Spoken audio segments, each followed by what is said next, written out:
So, Doug, first of all, thank you very much for being gracious enough to give me your time to have this discussion. So, for the viewers, I would like to give an introduction about Doug. He's a social media mentor, he's a marketer, and before he started his own company, he was involved in co-founding one of Australia's fastest growing digital media agencies, which was it was reviewed by the Business Review Weekly, right, Doug? BRW. Yeah, that's right, BRW. Right. And after that, Doug, he started his own agency at the beginning of this year, 2015, and he has his objective is to help 2,000 businesses within 2 years, and at the same time, Doug is prominently seen and featured in websites such as ProBlogger and Paper.li. He's also very active on YouTube, and he has more than 250,000 views with his content, and that's actually how I got to know about Doug. So, Doug, thanks again. And if I start with the first question, Doug, when it comes to when it comes to businesses, most brick and mortar and most offline businesses, they are very idealist. They're very idle when it comes to their online presence. Either they have a website which is static, either they have just a social media profile which is static, or they will just default into doing some email marketing per month and then just stop. How do you think offline businesses can leverage themselves using online marketing and social media? Yeah, well, a lot of businesses, by not leveraging online marketing properly, they're leaving a lot of money on the table. And I'm very honest about that because the fact that you found me, Heshan, on YouTube. Yeah. And I'll give a classic example of this, like a bricks and mortar business. Say you're a mechanic. Yeah. You can automatically create very useful videos on YouTube, just showing people how to change their oil, how to change their water, and just providing value to their audience. And it does take work. So to create a video like that, you've got to set it up and actually record it and then upload it. But by doing that, the thing with social media and online marketing is it leaves a footprint for businesses. So businesses can do something and then reap the rewards of that later on down the track, not just once, but multiple times over. Right. And that's the power of online marketing. Whereas if you kind of do an ad that ad's only going to be seen while that newspaper's been out before it gets thrown away. Exactly. People don't keep newspapers nowadays. Exactly. If you do something online, that's going to stick around for forever. So you still get leverage of it. So that's why, in terms of businesses, it just YouTube straight away, jump on it, create videos, how to do videos, add value to your audience.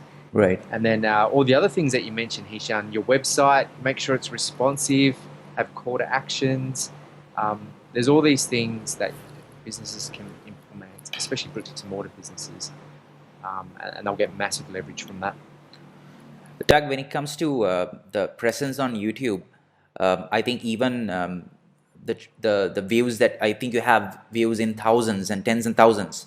Some videos you have put, which were created, I think, sometimes 2 years or 1 year back. Say that again, Hesha. I didn't hear that. Some of the videos that you have created, which the video even I got triggered to watching, were not created a couple of days back, right? It was created a couple of years back, and it still leaves that footprint so people can continuously view it. A YouTube user can just register today and immediately just search social media and get your video. Even though it was old for you, it could be seen as a new entry, a new view for a new customer, right? Correct. Yeah, my videos, some of them I did 3 years ago, and I still get leads from them to today.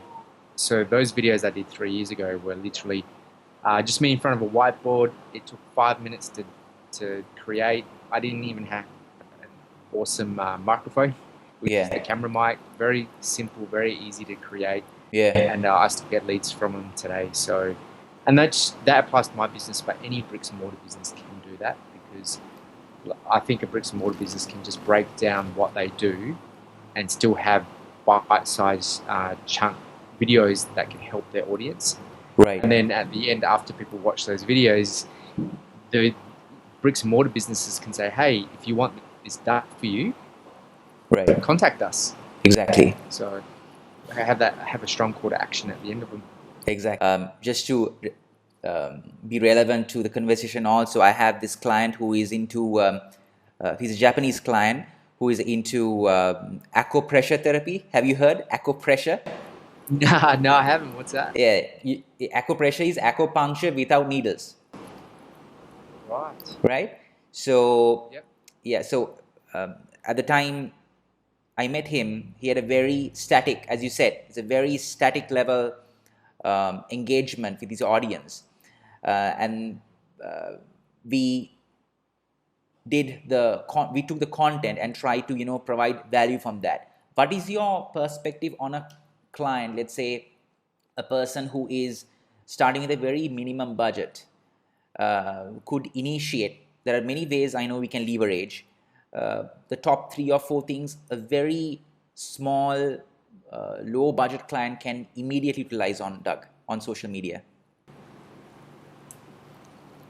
Yeah, absolutely. So if I understand your question right, Heshan, so you're basically saying if a client has a low budget, can they still do Yes. social media? Yes. Absolutely. Like I'll give you an example. Yeah. So one thing that people can do, businesses can do using social media if you don't have a big budget, is just to listen. Like I find this so effective, and I've done this for one of my clients. So what I mean by listen on social Yeah. media is people will post stuff about your business, and they'll show a picture on Instagram with your product, or they'll talk about your service on Facebook. I actually go in there and search. This is what I've done for my client. Yeah.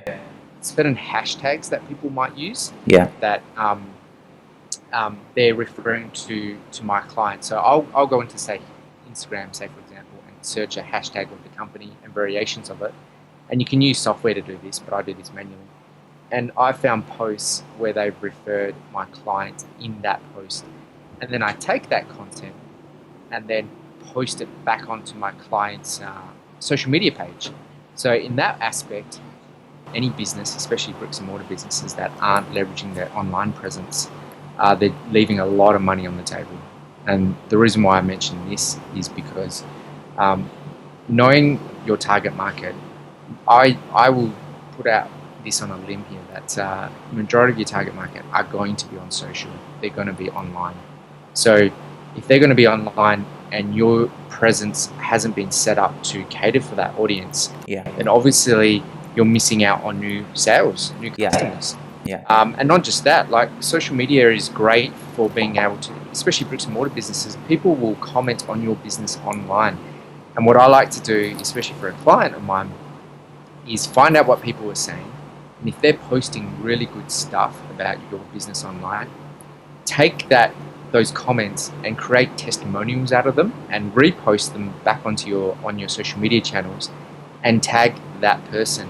So you're taking a fan of your business and creating a legion of raving fans because you're acknowledging them. You're saying thank you for. I love that idea. Oh, it works so well. Like I've done that for one of my clients, and this tribe, this legion of fans, they are so loyal because we've done that. They keep posting pictures up Yeah. of my client's business saying how good it is, and Yeah. nothing beats word of mouth. So Exactly. that's something that doesn't cost a lot of money to do. It's just time. It's I just know. sweat equity.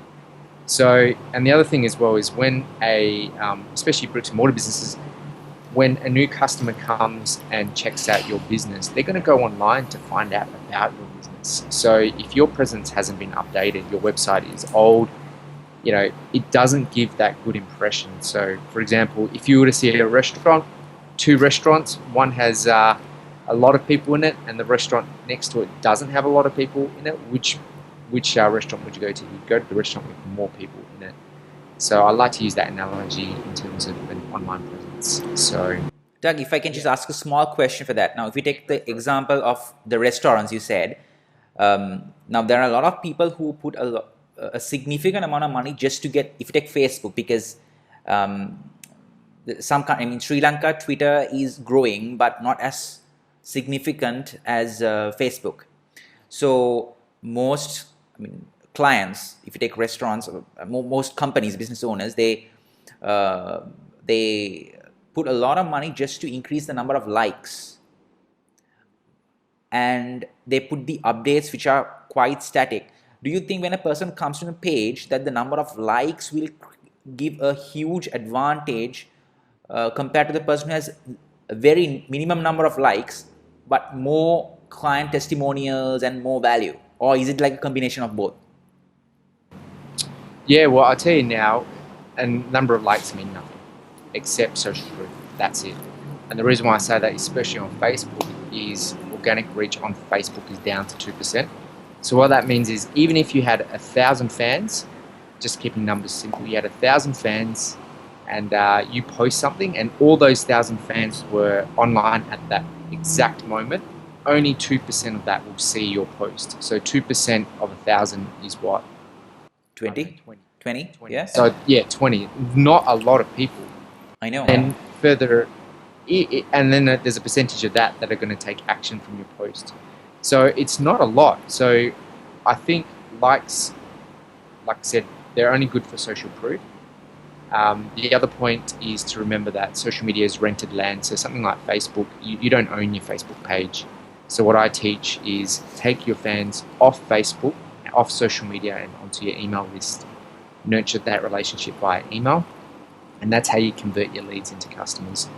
So I am very much against trying to spend money building likes when you can spend money creating leads, getting them into your email list, and actually generating real ROI from that. Great, because it's much more, they say email is intimacy at scale, right? Yeah, that's right. I mean, how many of us wake up in the morning, check our emails the first thing in the morning, and then before we go to bed, we check our emails? It's like that personal thing. It's like getting an actual letter in the mailbox. Yeah. Something tangible that's personal. So that makes social media much more of a traffic platform rather than a conversion platform, and it makes email pretty much one of the best conversion platforms. Am I right?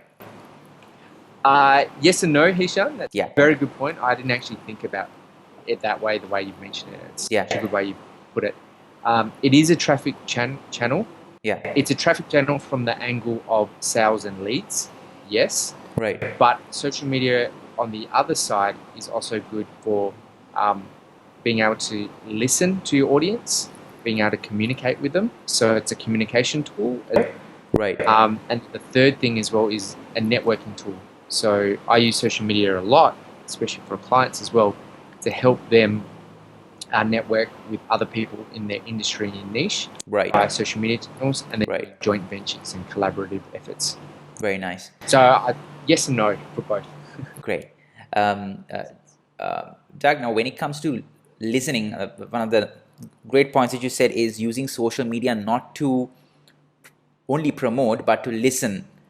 That's a very important point, I think. And how do you think you can use that when you're using a platform like Facebook? Because I know Twitter, there are a lot of softwares you can listen, but the lion's share of, in some countries, the lion's share of the prospects are using Facebook, not LinkedIn, not Twitter. How can you listen on Facebook? Any cost-effective ways you could suggest, possibly? Yeah, no, it's a great question. I must admit, though, I don't spend a lot of time listening on Facebook, even though it's the biggest. I usually use Facebook as a traffic generation channel. Right. Listening is very effective in terms of Instagram and Twitter, like I mentioned. Okay. But if you were to do it on Facebook, there's lots of things that you can do. You know, the search bar, just chucking in, your company, any hashtags that potentially people will be using. Um, I mean, that's predominantly the way. There's another tool called Mention as well, which is really good. Mention.net, I think, is the website. Right. And you can plug in your company, and Mention will go through Facebook, Twitter, and email you if anyone's mentioned about you on those social media channels. So I use that as well. Great. But I must admit, I don't use Facebook a lot to listen.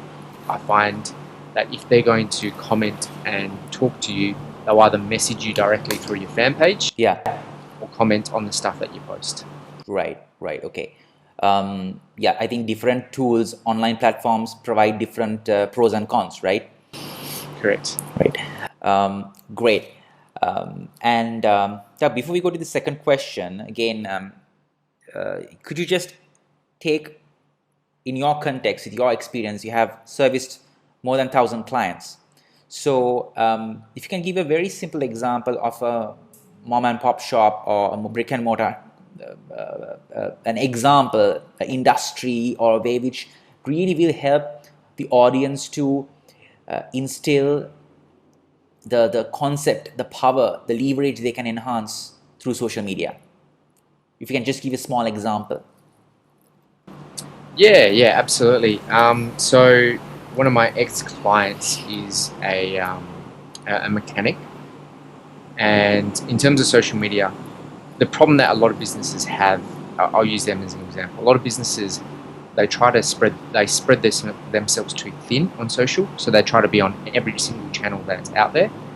The first step with social media marketing is making sure you know who your customer avatar is and where do they hang out on social media. Right. So with this mechanic, we found most of their target market were on Facebook. I mean, that is the biggest. Right. And then with Facebook, the beautiful thing about Facebook is, especially if you can get into something like Facebook ads. Yeah. So we didn't really focus our time on, a lot of people teach, okay, build up your number of likes and then post content regularly. Yes, we did that, which was important to post. But like I said, organic reach is down on Facebook at 2%. 2%. Not a lot of people are going to see it. So we used Facebook ads because of the targeting that Facebook gives you. So we found people within the range of that mechanic, offered them a special offer, which we call lead magnet, just something to entice people to come in. Right. And then their business has grown from that humongously. So that's the power of Facebook as well. It's just the data that it has on all its users. And you don't have to spend a lot of money. Like this thing about budget, like you could run an ad at $5 a day, $5 a day, which Exactly. That's almost nothing. Yes. Just forego your coffee, pay a Facebook ad, and get a customer. I know. And it gives you an incredible testing platform, right, Doug? Because testing is the key for everything, right? And if you can have probably small budgets testing different ad copies and different target markets and so forth, it'll help you find which ones convert best and then just segment those ones and put more money into it, right? Correct. Exactly. That's it. That's exactly right, Heshan. You could spend such a small amount of money. In fact, when I run my Facebook ads, I spend anywhere from $50 to $100. Right. As the initial outlay, just to see how the ads go. Right. Then I scale up the ad sets that do really well. Great. Fantastic. And the campaigns that do really well. So you don't have to, I mean, it's not a lot, $50 to $100. I know. Yeah. And it's very easy to, after that, leverage on the ones which do work and eliminate the ones which don't work. Correct. Exactly. If I can just give an example from my client base also, because I'm much more into the offline leverage. I do handle online also, but I'm much also into the offline business strategies. So one of my clients, he is Japanese. He's been working with me for the last 6, 7, 8 months now and still working with me. Was in the acupressure industry, which is acupuncture without needles. So initially he had a page, he had a raving fan base, but I mean he had a lot of testimonials, but he didn't have a proper platform, a proper methodology, a proper systematic process to funnel them, right? People were so because he had, his idea was really unique, Doug. He used blind people, okay, use blind people and train them in acupressure, because the blind have, the visually impaired have more sensitivity towards touch. Oh, So it wow. was a beautiful combination of the CSR and the profitability and doing good, and it was a nice concept. So as you told, we also went into the lead magnets, providing the tips and sometimes offers, and we are seeing gradual growth. And as you say, the likes mean nothing. I don't think the page we have invested any amount to just increase likes. But however, when we promote the offer, some people organically like the page also. Yeah, Yeah, there you go. yeah, That's yeah. right. So great, Doug. So for my next question, Doug, if you can just let me know now, people are very, sometimes they are very theoretically based when it comes to social media. They say, okay, we'll start a social media page and we'll try to increase our business. We'll start a page and we'll do 30 posts per month. It's very, it's not logical that they just do it just to, to see a tangible thing, but which does not yield profitability. So if you can just tell me a couple of mistakes, some major mistakes the small and medium level business owner would face using social media, it will be great. Yeah, sure. Well, I think that you've just touched upon it, Heshan. The first biggest mistake is having no strategy. The second mistake is thinking always, and I see this a lot across the board with all businesses. I know as a business, because I run a couple, that it's all about the bottom line. Yes, so we need to get new sales, new leads. But if you think about social media as just getting new customers, Yeah. then you're already behind the eight ball. You're already making a mistake, because there are in fact 4 areas in a social media marketing strategy that you need to take into account. Right. So the first strategy is authority. So how can you create your social media marketing strategy so that you become go-to authority in your field? So that comes back to your content that you're posting out. So if Right. you establish yourself as the authority, like I have with posting out videos and stuff, Yeah. you naturally get leads organically from that anyway, but you haven't focused on that. But not just that, you've added a whole ton of value out there that people then recognize that and go, well, this person, I trust them. They've got authority. Right. The second thing is sales and lead generation, which is what most businesses want to focus on. So there's a strategy with that. Third one is listening, which is what we've spoken about. Yeah. So using social media as a tool to listen to your customers. Like a classic example of this is one of my clients. They get contacted by people asking about their products all the time, but they get contacted via Instagram, via Facebook, via Twitter. And it's interesting because talking to these potential customers who have contacted my client via these social media channels, I've always asked them, great to connect with you here, and then find out later on down the track that they're only on Twitter or they're only on Instagram. They're not on every single other social media platform. Right. So being able to be on those channels and listen for your potential customers, Right. and then, like we mentioned before, using that content that people post as part of your content, which is user-generated content. And then finally, the last part of the strategy is networking, being able to network with other people in your industry and niche, complementary companies that have complementary services. For example, you're an accountant, you can network with other lawyers who need accountants.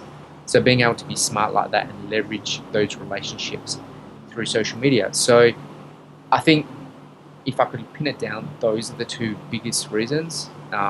Just not coming up with a strategy, just thinking about sales and lead generation, and not actually being aware of all those 4 different areas and putting time into those 4 different areas. Great. So when it comes to the measurement aspect, would you suggest they come up with reports on a weekly basis, monthly basis? For example, you told me about the monitoring. What you said, do you suggest something like, if it's how many inquiries you get from LinkedIn per month, how many inquiries you get from Facebook, Instagram, and so forth, and how many converted? because I think all leads are not converted equally, right? Some are really warm ones which you can convert like this, and some take time. What do you think about the reporting aspect of that? Yeah, well, I definitely am a big believer if you're running any sort of paid advertising through social media, to use the tracking pixels that say Yeah. Facebook and Twitter give you, and chuck that into your website so that at least when you run the ads, you know that you got a conversion from it. Right. So that's one thing. Definitely reporting, like we reconcile our reports every month. So Right. at the end of the month, you need to know, just like with all the other metrics in your business, your marketing metrics, Right. you know, how many leads came from this channel, how many leads came from this channel, and then scale up. Because, you know, if Facebook's your most effective platform, then it makes sense to put more money into that. Exactly. If, say, Twitter's not doing well for you, take money away from it. So that's how you really optimize your social media marketing. And then also having tools to help you, like I mentioned, Heshan, reporting dashboards. There's just like a ton of them out there. Yeah. And your own reporting, definitely. Great. Fantastic. Because it's only through measurement you can get things done. No? What gets measured gets done. Correct. So great. So that leads to my final question, Doug.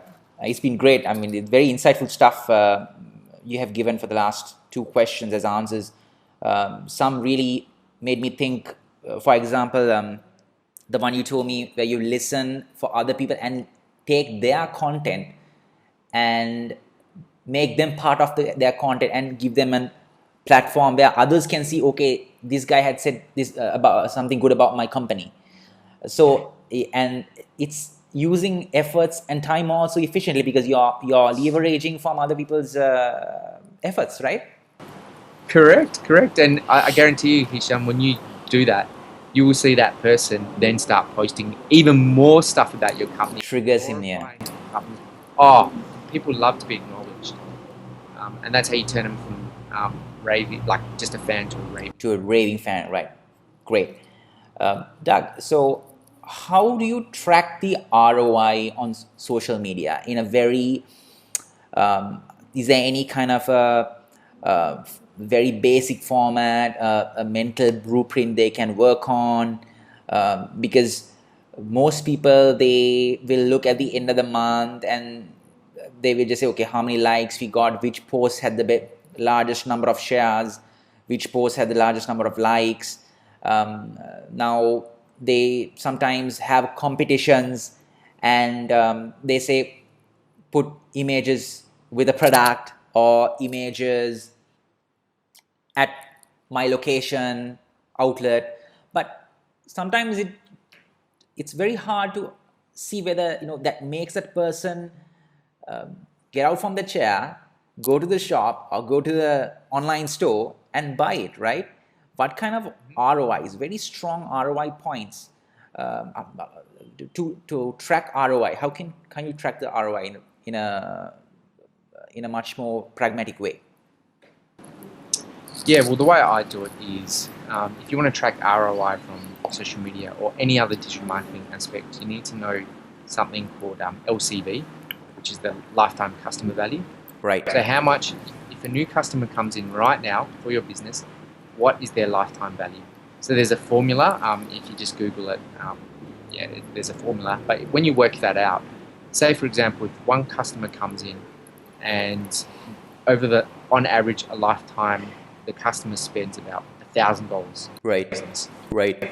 If you know you're getting a cost per lead from Facebook, say for example, of $5, $5 is generating $1,000. So you know then how much marketing budget you can put towards it. Exactly. So a lot of businesses don't understand, okay, what's my average customer lifetime value. So because they don't understand it, they just pour money into advertising, they pour money into sweat equity in building up their social media marketing. Right. But they don't know their ROI from it. So that's how I work it out. I make sure that's the first thing to establish, then do all the things that I mentioned, put the tracking pixels, everything on board, and then finally see, okay, from this point, this is how many customers we got. This is from a pure sales perspective. Right. And this is how much the customer lifetime value is. So therefore, you can roughly estimate how much ROI has been a result of your marketing Yeah. campaigns. Yeah. That's the first thing. And then the other thing is brand awareness. So different companies look at brand awareness differently. Some people look at reach. So they'll look at, we posted this much, how many people actually saw it. So I know a lot of marketing agencies, when they sit down with clients at the end of the month, they talk about reach. Right. Reached this many people, or this reached this many people. Yeah. I take that with a pinch of salt, because at the end of the day, yes, I could have seen something, but it doesn't mean I remember it. Yeah. So I still go by that, what I mentioned before. But that's another thing that you can track your ROI reach. If you just elaborate a bit more on the customer lifetime value, I think it's the process of, you have, let's say, customer A goes to a online clothing retail shop, and he purchases an average transaction value of, let's say, $50. The lifetime value would be the average purchase multiplied by the number of transactions per customer per year, and then multiplied for the number of years he'll be doing business with, right? Correct. That's right. Exactly. Correct. Great. Exactly right. Great. Fantastic. Yeah, and it's like with any, like if you have an online subscription, it'd be nice to know that a customer that would stay on for the lifetime of their online subscription, but that's very rare. So most customers will stay, say if you're an online magazine, they Right. might stay for 7 months and then cancel because they want to consolidate their expenses. So that exactly ties in back to what you said, Heshan, about that lifetime customer value. Right. Great. Doug, so apart from the questions I asked you, is there a question which you thought that I could have or should have answered, which would have give tremendous value to the audience? Yeah, well, first of all, thank you so much for inviting me, Heshan, to Pleasure is mine, Doug. an absolute blast. And Likewise. yeah, just to the audience out there, I noticed that you were mentioning Sri Lanka, obviously. Yes. I think if you're going to, because Sri Lanka is very much an untapped market. So what do I mean by that? Most marketers will target, no, I'm not kidding here, in terms of Facebook ads and Twitter ads and whatnot, the countries they mainly target are Australia, Canada, US, and the UK. So they're the top countries that everyone bids, because it's English speaking, blah, blah, blah, blah, blah.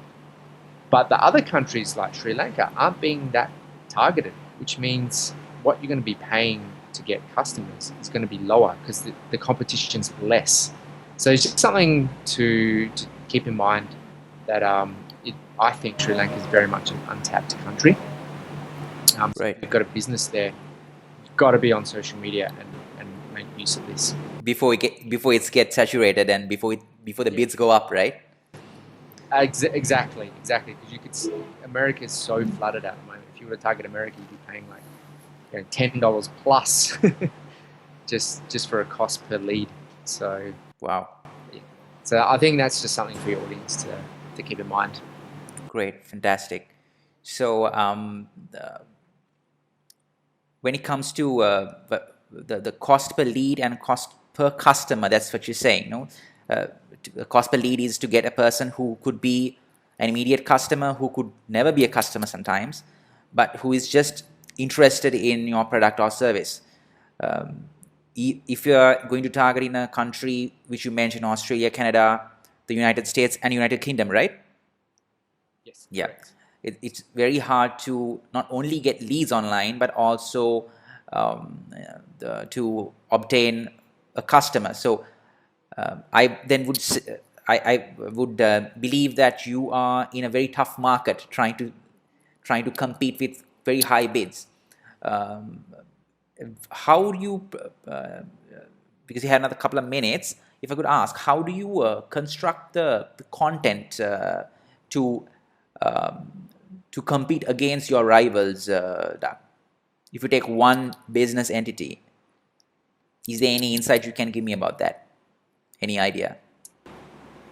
Yeah, absolutely. Well, it's just like with any sort of differentiating point. You need a unique selling proposition. So for me, my unique selling proposition in my business is I actually, like a lot of people that teach social media marketing, teach you the theory. Right. I actually, you'll see from my videos, I teach you step by step by step. It's very true. That's very true. Yeah. Because I know a lot of people, they're not technical. So when they want to set up a Facebook ad, they people teach them the theory, but then how do you actually, what do you click to do it? Like, do I click on this? Do I click on that? And that's what I teach. So that's my unique selling proposition. The other thing that I try and do is I just try and give a ton of value. So That's very a true. lot of marketers, they give value, but then they hold back a lot. Obviously, because you have to pay for it. I just give a lot away, and I still charge for great content. But I think that's the other thing for a business to differentiate themselves is just to give so much value, so much value. Like, I can't describe this whole value thing. Like, I've seen it work across the board with so many businesses. If you can help people, help them solve their problem by giving this value, that they will do business with you. There's no doubt. They will trust you. They will see you as an authority, and they'll jump on board with your business. Agreed. Great. So, Doug, I would like to really thank you for the time you have put to this. It's been great. There are some very good insights that you have shared, and I'm sure it will help our market. Can you please tell me if anyone wants to reach you, the details, Doug, please? Yeah, no worries, Heshan. If anyone wants to get in touch, just head over to my website, www.douglaslimdigital.com, and all my social media channels, and there's a contact form there. So, and you can find out more about what I do. Great, fantastic. So, Doug, thank you very much for your time. Really appreciate it, and I will keep in touch with you and on all social media, the insights. Yeah, absolutely, Heshan. Thank you so much, man, for inviting me. Pleasure is mine, Doug. Okay, thank you very much. Take care. No worries. Take care. Right. Okay. Bye.